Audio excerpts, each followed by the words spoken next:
So when did you know you wanted to be a high school counselor? I'm not a high school counselor, first of all. I am Assistant Dean, Head of Student Services. Oh. Yep. Sorry, that's very different. It's a big difference, yeah. Is it? Kind of like the difference between prostitute and escort. Okay, well, as clearly stated on my profile, I don't screw my clients. So yeah, it is very different. You can answer the question now. I was kind of a hot mess in high school, and don't look at me like that. This is this is a true story. But I wasn't too popular with the faculty, really, and except for this one counselor, and she was really great, and she kind of saved me. Fred, this sounds like a story that you've told at a few dozen barbecues. Why don't you give me the real shit? Hey, everyone. Thanks, everybody. Guys, thank you so much for being here. Congratulations on the show. Thank you. Thanks. Thanks for having us. Fortunate enough to watch 2 episodes, and I've got to say, I really want to know where we're going in the next episode. I'm so excited to keep following the show. I love the storyline. I'm curious where this premise came from, because it was something that in the first episode I sort of immediately bought into. I was like, oh yeah, the story of like a relationship that's been going on for so long and the sex gets a little old, or it gets hard to sort of make things sexy and new. What if just introducing a new person for one of them just got the flow going again? But no one ever really wants to go there because it's cheating and we live in a very sort of monogamous society. To tell you the truth, it sounds like I created from the outside in, but I was very interested in Premium Half Hour and the fact that we were exploring relationships, marriages, and also extramarital. And in the air, sort of like I was watching documentaries, I was reading articles, the whole idea of that subgenre of extramarital, polyamorous, alternative. But whenever I saw it or read about it or saw a movie about it, it was kind of dark. It was people we didn't recognize, people on the 74th floor, in the penthouse or in the darkness, and there was always a consequence. And so I started thinking, like, what would it be like if it really happened? Like if you really created a scenario, a sequence of events where this could happen on Main Street, Portland. Go ahead. And I think you have rational, thoughtful characters who can sort of talk out what's actually happening, whereas you said most of the time in television and in movies and in drama, the only way that the plot can move forward is if characters don't have certain conversations, because you have to maintain a kind of tension. And as a viewer, sometimes you're kind of like, why don't they just talk about this? This would move along much easier for them in their own lives. They stare across the room at each other. Yeah. So that's really interesting, and that's where you started this from. How would it realistically work out? Yeah, like you do end up choreographing a series of events and then re-choreographing and going back and forth. Like, what would have to happen to make this come to fruition? And I always thought it would probably start with a piece of really bad advice, which it does, in the first episode.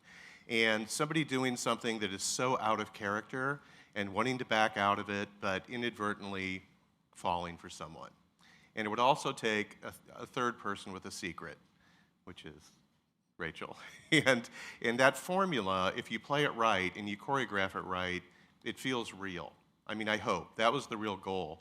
I mean, any writer's challenge is, the more challenging it is, the more difficult it is, the more it can pay off.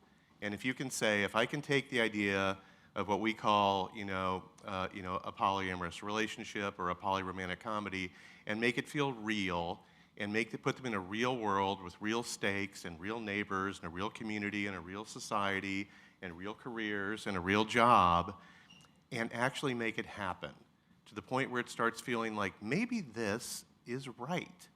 Because we always assume something that's not the norm must be wrong, must be dangerous, must be damaging. Someone's going to get hurt. And believe me, in the series, people do get hurt. Hearts get broken. We're not afraid of real stakes. We're not afraid of emotional stakes. And we're not afraid of literal stakes. But if you could construct that so it was believable and they had to keep pushing back against the world, I mean, I hope that makes you love these 3 people and pull for them. Ultimately, that's what you want. I'm curious what you guys were sent when you first got involved, if you were sent a pilot script, because the first 2 episodes to me felt like sort of the full pilot that was then setting this up for the rest of the show. What were you sent, and how did you get involved? Yeah, I think I was sent the first few scripts, so probably just about what you had seen, and right from the get-go, just from the scripts, it was kind of written in a very real, grounded way, which I know drew me to the role. I mean, you know, there's the temptation when you have a show with, you know, a guy with two women to make it from just the man's point of view and try to make it every man's fantasy, but it really doesn't play out that way at all. In fact, I think my character is the most conflicted of the three, perhaps the least gung-ho. Yeah, and the most to lose. Yeah, has the most to lose. So that's what drew me to it. It's just like John said, I mean, it felt like something that could happen to me. Was that something that you were ever nervous about when you were writing, that you would find yourself, I mean, because as a man, I'd imagine you start writing these scenes and then you're like, oh, let me pull my man brain back a little bit. I don't want this to be a male pornographic fantasy. I want it to be real characters in this situation. And I would imagine as actresses, when you're going into these scenes and you're going to do, I mean, I don't want to spoil anything, you're going to do scenes together. Good You guys can pick that up, right? No one can hit me for spoiling anything. You know, You guys do scenes together, right? You act together? I think we all so. expected that. like, you know, talking and stuff. Yeah. I'm mine- imagining that you're reading that, being like, looking for that moment, like, okay, this is a male writer. Where is this going? I want to make sure that this is still real and not just like two chicks making out. Well, I think that's always a concern when you do a show about the subject matter, a movie about the subject matter. But we were really fortunate in having a great writer, but also Nisha Ganatra was our director for all 10 episodes, and she has an incredibly keen eye to avoid that. And not only does she avoid the male gaze, but she turns it on its head, which just makes for a more unique style of shooting and something that you don't get the opportunity to see as much because you're so used to seeing these types of scenarios portrayed in a certain way. So for viewers, it also makes it a little more artistic and I think interesting. And she avoided the typical cliches that perhaps a male, through no fault of his own, might have trouble recognizing. Exactly. At a certain point, sometimes it is through no fault of a man's own that like Yeah. he writes those things or directs a certain way. It takes a woman or it takes somebody of a different mindset to step forward and be like, hey, you're lingering a little too long on this shot here. Maybe back down for a minute. Were you worried about anything like that going into this, or was it very clear from the scripts when you got them that this was a story that was told very well from all points of view? Yeah, I mean, the process of me getting involved with this project was much different than these guys. These guys got the scripts, you know, it was different.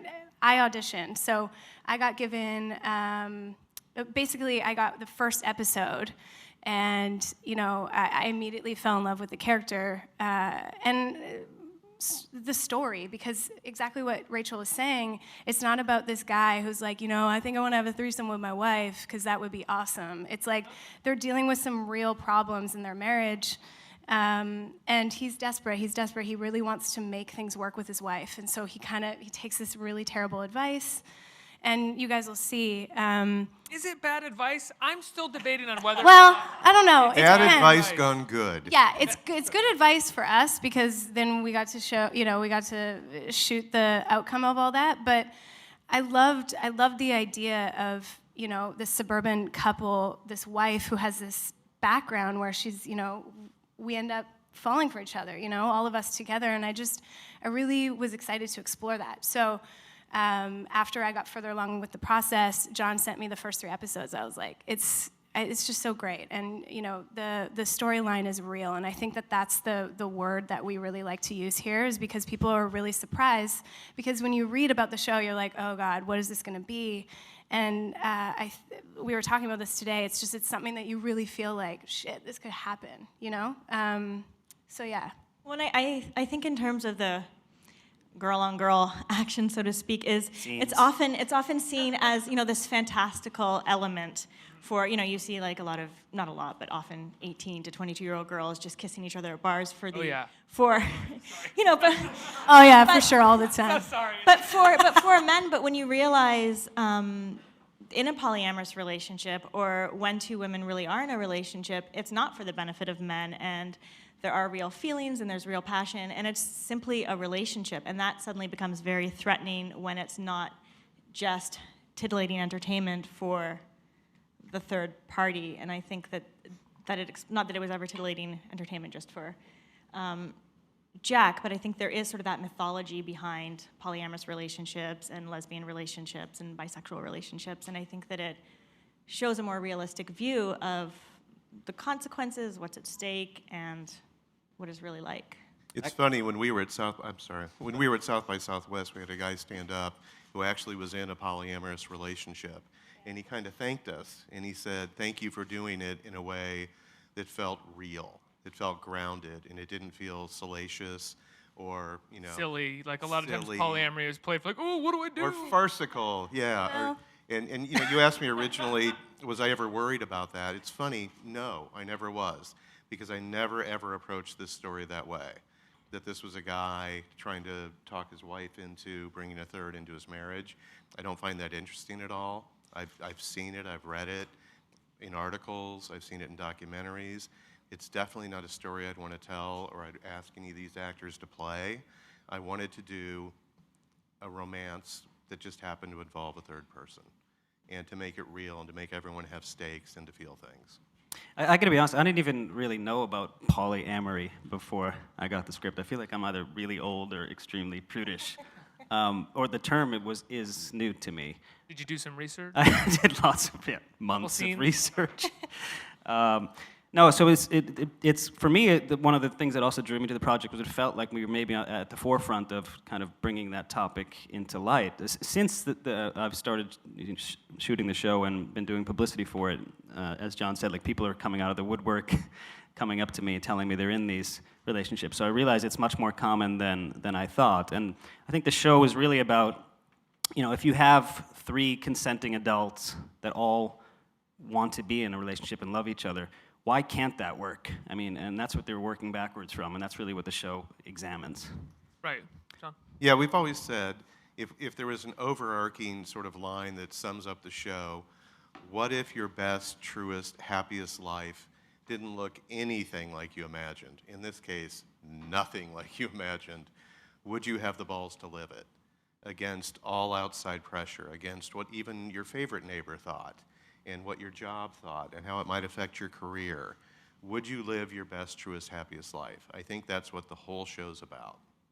I want to ask kind of an in-the-weeds question about, because you said you work from the outside in, sort of a premium cable comedy and how that could work. This time, I'm curious, like in the first 2 episodes, there's these great sort of extended scenes where people are sort of getting to know each other, and it doesn't feel like the scenes are playing for those sort of quick TV beats that we always need. And I'm wondering what it's like for you as a writer to write those scenes and know when you're going too far and sort of expanding something and you need to pull back so an audience is still interested, but knowing to sort of get rid of those sort of maybe early learned sort of 3 jokes per page TV beats kind of thing. First of all, great question. What was really fun about the process of writing this is I wrote all 10 without stop. And I had a lot of support from the studio and the network, from E1 and DirecTV. I asked them to let me do that. I mean, they chipped in somewhere around the middle once. We had a couple of nice talks. They were very, very supportive. When you can write like that, like you're writing a novel, and that's where I started, was writing novels, it gives you like a purity to write scenes like that and be a little indulgent and then pull them back if you need to. And also it allows you to go to episode 9 or 10, which I started calling chapter 9 or 10 or chapter 8 or 7, and then go back and draw it back into how it affects 3 and 2. And look at the whole thing as a novel, beginning, middle, and end. And don't approach it episode by episode where you're getting too crafty or too constructy. And also, it lets you break a lot of rules about A, B, and C lines. Greg and I talked about this, yeah. It lets you break a ton of rules and just write a book, and it has a flow of one long story. And I just want to say, because John really always approached that our story. It was a novel. We were telling a story, and so we were already given this great platform to kind of find the where we are in those long scenes, like specifically Emma and Izzy's first date and Jack and Izzy's first date, and.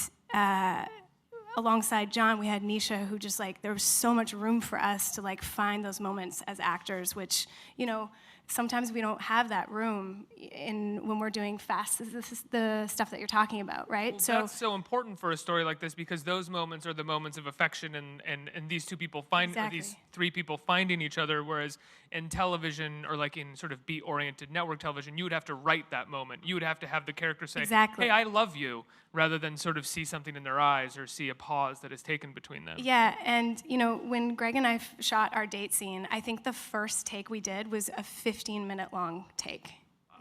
That was because there was room. They gave us room to find. I mean, that's insane. And they were like, "Okay, Literally guys, cut down let's to wrap it that- up." Also, we were just Yeah. We cut it to 17 minutes, one scene in the pilot, which was originally 53 minutes long. Yeah, I mean, as actors, it's certainly very challenging to to remember the lines on a 8-page scene. So maybe we can tighten it up a little bit more, John. Yeah. Next, too. Thanks. The book was With 306 this chapter pages long. Yeah, your chapter thing's nice and all, but I'd like to get Good out. idea for interviews. I'm curious. This is one of those situations where, as the man who's in the midst of this scenario, and as the male actor in the midst of this scenario, what kind of questions do you get from friends or anything who haven't read the script, who hadn't seen the show yet? Or like, oh, I heard you're doing kind of a menage a trois kind of thing. Do you have to get those questions and be He like, does get I'm them. actually In that like- voice, too. you- It sounds exactly like my friends. I mean, because I have instances where I have beautiful women on stage, or I'm interviewing people, and people are like, "Hey, I saw you were interviewing this woman," and I'm like, "Yeah, she sat across from me for 20 minutes. It's a job." There was no flirtation going on whatsoever. Yeah. I don't have many friends, so that's easy. I don't have too many discussions Safeway not like to that. throw anyone. That under the hurts. bus. That really hurts. Yeah, I mean, just these 3 people up here. No. I think, like I said, everybody has this image of what the show is, and I think that's one of the most rewarding things for us is having people watching it, and almost everyone that sees it says they're surprised by how it plays, that it's charming and sweet and romantic and real. So I don't listen to my friends when they. Can you guys talk about developing your relationship? Obviously, everything is on the page, but you have definitely constructed an emotional bond between the two of you that is between the lines, where all of the sort of open, fluid conversations that you have feel very, very real, and not like the show sort of strenuously trying to show us a couple that's open and real. Oh, thank you. That's nice. Go ahead. You can Well, we shot the show in 7 weeks, and 300 pages in 7 weeks is quite an ambitious shooting schedule. I almost did a spit. But we were provided with about, I think, was it 5 days of rehearsal, 4 or 5 days of rehearsal, which Nisha set up, where we just did Alexander technique and different theater, kind of old theater school exercises. And 4 or 5 days of rehearsal for, wow. But we didn't rehearse any dialogue or Right, any it was scenes. It was just almost bonding exercises, and it did give you that sense of familiarity when it came to shooting. It's kind of a really quick way to bond and get to know someone and create empathy and things Yeah, like Rachel that. and I It's very stared at each other for 5 minutes straight. I don't know if you've ever done that to anyone, but by the end of that After 5 about- minutes, you feel like you really know them. And you're like, I don't want to look away first. Yeah, exactly. It's like the world's longest Chicken. staring contest. And when you then when you look away, do you not want to look back at that point? You're like, I'm done. Well, But then you think, I gotta look back. There's 3 more minutes. no, it is weird though. Like, the longer you look at someone, and I've never done this before, so this was my first staring contest. You kind of do. It's a weird. It almost becomes like a transcendental moment where you kind of feel like you're seeing through them a bit, or seeing them, like seeing who they actually are. Maybe I was just super high too. I was just trying to do it. I was just trying to get you right now. Maybe. Sorry. Yeah, no, it's true. You do. You sort of see, not to sound cheesy, but someone's soul or their essence, and then it turns into something sort of biological where you're like, oh, there is their eyeball, and you see all the different parts of their eyeball, and then you. But I think you see that. I mean, we did the same thing with Priscilla, and I think you see that in the first couple episodes, because there's scenes where our characters are just looking at each other, and I think it does stem from those rehearsals. Like, we had already got that out of the way, and we had a deep love and respect for one another. Yeah, it was a trip. It was awesome. We basically took the script that John had given us and spent some time and just found the scenes without words physically. So I would watch them. They would watch me with each other. It was. I mean, I know that sounds Totally weird. unheard of for a television show, even I know. even cable show like this. I think Transparent did it as well, maybe, wow. which is where Nisha got. Yeah. She worked on Transparent, directed a bunch of those episodes, and I think I would want to do it for everything because it's so helpful Yeah, it really connected us. And, you know, when you're going in to do as many pages as we did so quick, it just gave us that grounded baseline for where we stood with each other. And I think it was really helpful. I've started doing it to everyone I meet. Just stare at them. It's not going so well. I Cab Insisted driver. upon it. It was really weird with us. That was so odd that you insisted upon that. I ducked out of the green room really fast. Yeah, after exactly. I was Nice like, to meet you, "Why is he Ricky." staring at me. Yeah, you avoided it before the music came on. We have 4.5 more minutes, buddy. Just keep it. Lock it down. Great. You started in stand-up, right? Is that true? Yeah, I guess. Kind Stand-up acting, both? No, I mean, I guess I did. Yeah, start. Is this a sort of a different challenge for you? This kind of acting? Is this like an area that, like, I mean, doing sort of techniques and stuff like that? Oh, yeah. Doing Oh, my stuff like God, that yeah. You before? mean like a script and lines Yeah. and a character? No, I was very skeptical. I was very skeptical of the exercises when we first started. You had like the comedian's brain. You're Yeah, like, like, oh, right. Jesus, this is gonna be the worst 48 hours of my life. He kept doing that, like, oh, That's- at the beginning. And then by the end of it, he was just like, here, touch my hand, you know? But Greg has such great natural instincts as an actor, I think, so it fills in any of those blanks very, very quickly. Thank you. That's very sweet of you to say. I'll just tell you to be an animal before you go. I think we have some time for audience questions. Do you have any questions out here in the audience? Hey guys, good afternoon. Hey. I'd Hi. like to pick your minds for a little bit. This might be a New York City thing, but I'm on these dating apps, and either by swiping or clicking, I find it very interesting. The first couple of times around, I'd see these couple profiles, and it catch me off guard, but it almost seems like it's becoming the new normal in a way. Now, when getting to explore these characters a bit, is this something that you'd really recommend a person try out, and if so, why? Well, what I think is that, like, if you look at like a menu, the menu of the way you can run your relationships, it's just gotten bigger and bigger and bigger, and a little more accepted, a little more. You know, we're in sort of a leap time with everything that's going on. With you know that everyone has the right to marry, everyone has the right to realize they're not in the right body. Everyone now, do we only have to have two people? You know, the menu's bigger and bigger. So what I would recommend is that you find your truth, and that you don't live anyone else's version of what your life should be. So if you want to experiment, and you have the right to do that, and you can try things out, and if it feels right, and if it feels emotionally connective and real as opposed to just a game, then yeah, totally, I would completely recommend it. I would recommend an app called Thrinder. That we we- heard we about. just in heard about South by that. Southwest. That's trademarked, by the way. Yeah, if you're interested. But I don't know. I mean, I think the good thing about the show only takes place over a 10-day span, so it's really at the beginning of this relationship. So I think the verdict is still out, at least even in my mind, about whether this relationship can or will work, or whether such relationships are feasible. But I'm excited to find out. I think dating apps are amazing, but the one thing I think they're missing is you don't have any pheromones or any chemistry. I think that's so hard to test from a picture. I've seen pictures of people and thought, oh, they look annoying, and then you meet them, you're like, oh my God, I just want to be near you. So I think it's missing that.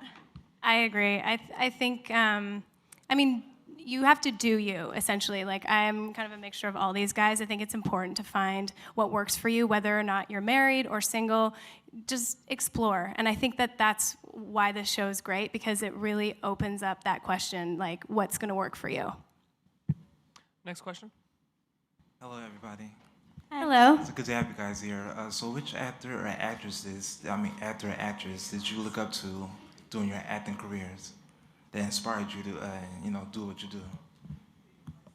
I'm gonna go with John Ritter, since we're going for the 3. I was a big John Ritter fan and Three's Company fan growing up. I used all of that knowledge and influence in this. There was no swinging doors in the.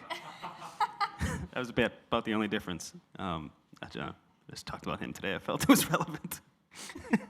What kind of a more subtle Ritter going on here? Because Sitter had Yeah. to do the big multi-cam sitcom. Yeah. You have something going on Actually there. has nothing to do with it, but I just thought it would be funny.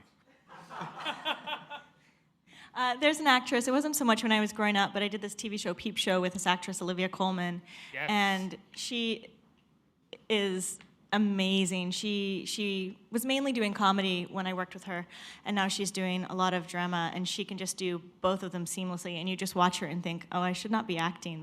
These are the people who should be acting.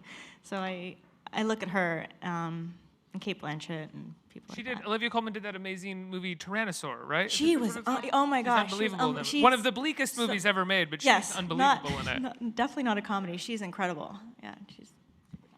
For me, I mean, I'm very moved by lots of actresses and actors. I love film, so it's hard for me to pick favorites. I was going to say Kate Blanchett because she's incredible in everything that she does, Kate Winslet. But Greg and I just realized that we have a common movie that we love, Overboard. I love Goldie Hawn. I grew up, You guys love Overboard? love Overboard. That's one Remember of I my told you biggest that. dirty pleasures. It was in the script and you had to take it out, remember? Oh my God, I love that movie. So bummed. Don't Yeah. make me 7,000 go back times. in the barrel again. Yes, I love Goldie Hawn. She is just Fantastic. Private in Benjamin. that. yeah. So, John, I was going to come for you for a movie or a show that's a big influence on you, but it seems like it's Overboard. It's Overboard.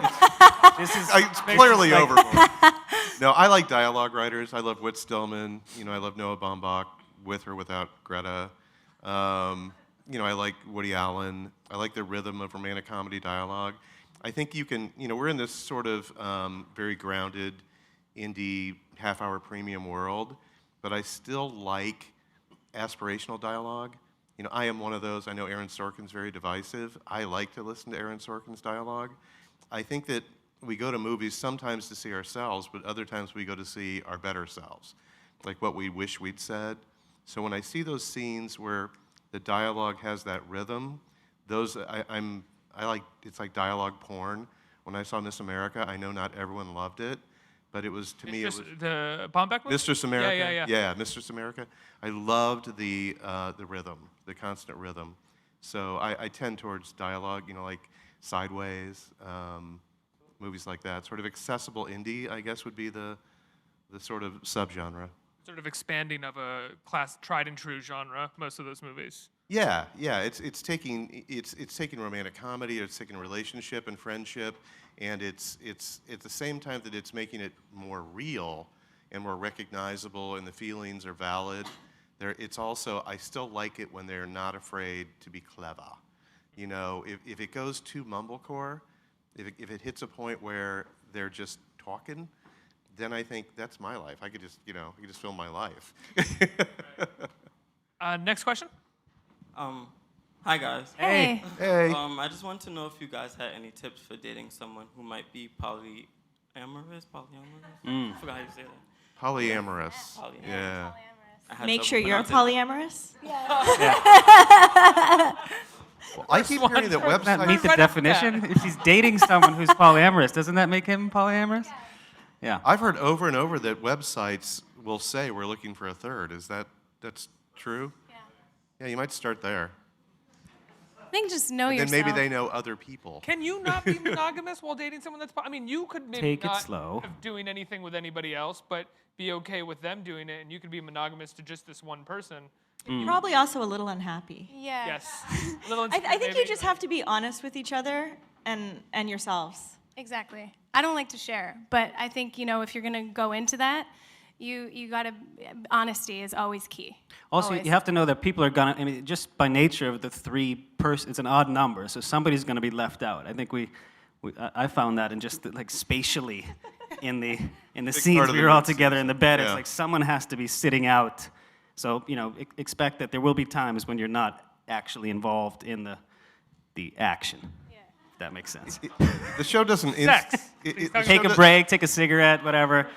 Come back. Tweet. Switch it up. Tweet.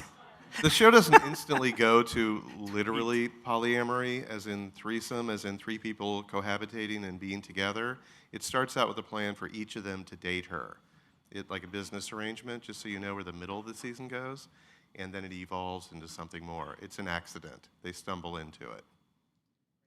So Madison would like to know, for Greg, how do you manage an acting career while living in Sweden? Yeah, it's a long commute. Tough. It was tough. I commuted every day. He goes home every single You guys night. had to Cross country wait. skied over. You guys had to wait 2 days. Like Joe to Biden. get back and show up.